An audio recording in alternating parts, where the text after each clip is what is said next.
There was but one permanent ambition among my comrades in our village on the west bank of the Mississippi River. That was to be a steamboat man. We had transient ambitions of other sorts, but they were only transient. When a circus came and went, it left us all burning to become clowns. When the first Negro minstrel show came to town, we all wanted to try that kind of life. Now and then, we had a hope that if we were good, God would permit us to be pirates. These ambitions faded out, each in its turn, but the ambition to be a steamboat man always remained. Several of Sam's boyhood friends had become riverboat pilots, a job that carried with it both status and a handsome salary, and Sam now decided that he should be one too. A riverboat pilot in those days was the only unfettered and entirely independent human being that lived on Earth. Sam did eventually become a steamboat pilot. He had to agree to pay $500 from his future earnings to be taken on as a cub pilot on the good ship Paul Jones. I entered upon the small enterprise of learning 12 or 1,300 miles of the great Mississippi River with the easy confidence of my time of life. I supposed that all a pilot had to do was to keep his boat in the river. And I did not consider that that could be much of a trick, since it was so wide.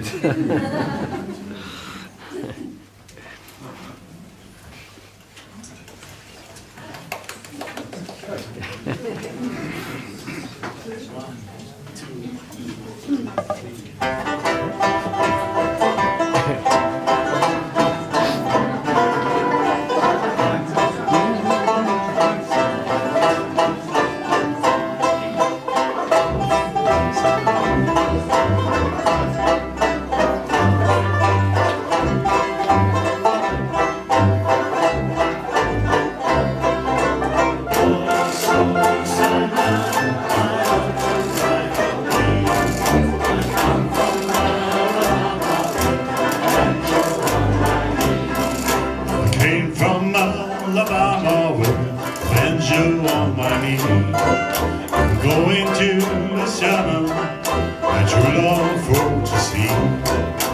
With all day, the night all day, the weather it was too hot, the sun too hot, I froze to death. Susanna, don't you cry. Oh, Susanna, why don't you cry for me?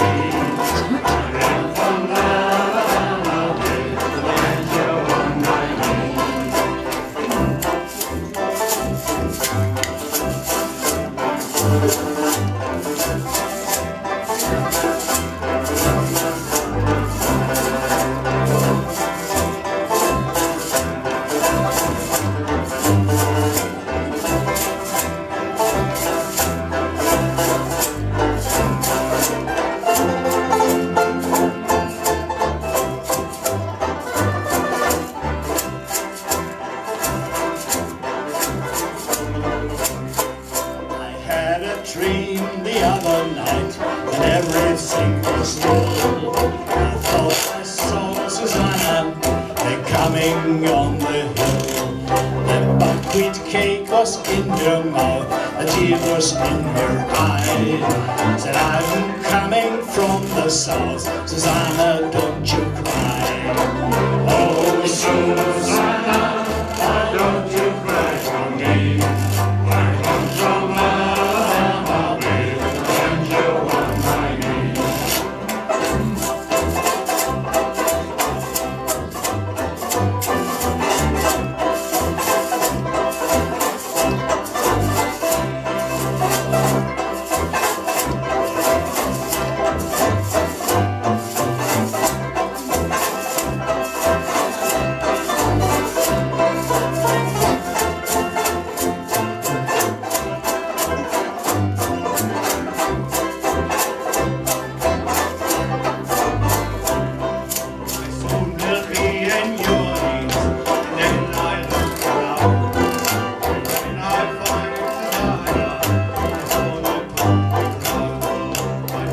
I do not find her, then I will surely die.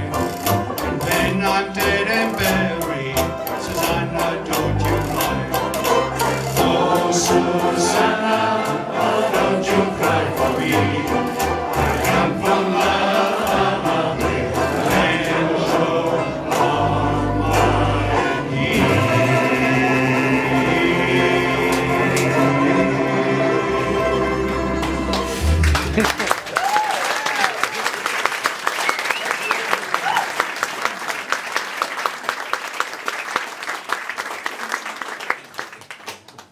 Yes, I supposed that all a pilot had to do was to keep his boat in the river. And I did not consider that that could be much of a trick.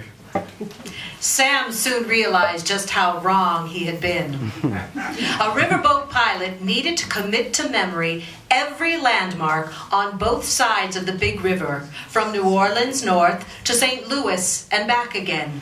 He was also required to anticipate the force of the current going upstream and downstream. And to know the difference between riffles on the water's surface caused by the wind and those created by dangerous reefs. Be able to find the safest channel, both in dangerously low water and during the spring rise, when the whole stream sometimes seemed choked with trees that had fallen in from the constantly changing bands. And make mental notes of the changing depths at every crucial spot where the leadsmen dropped their knotted rope lines into the water and sang out their measurements. Quarter twain, half twain, and the most pleasant sound of all to a pilot, Mark Twain! Meaning 2 fathoms or 12 feet, safe water. A pilot had to digest all this information and then be able to apply it day and night in clear weather and impenetrable fog. It was like learning the Old and New Testaments by heart and having to be prepared to recite them glibly, forward and backward, or begin at random anywhere in the book and recite both ways and never trip or make a mistake.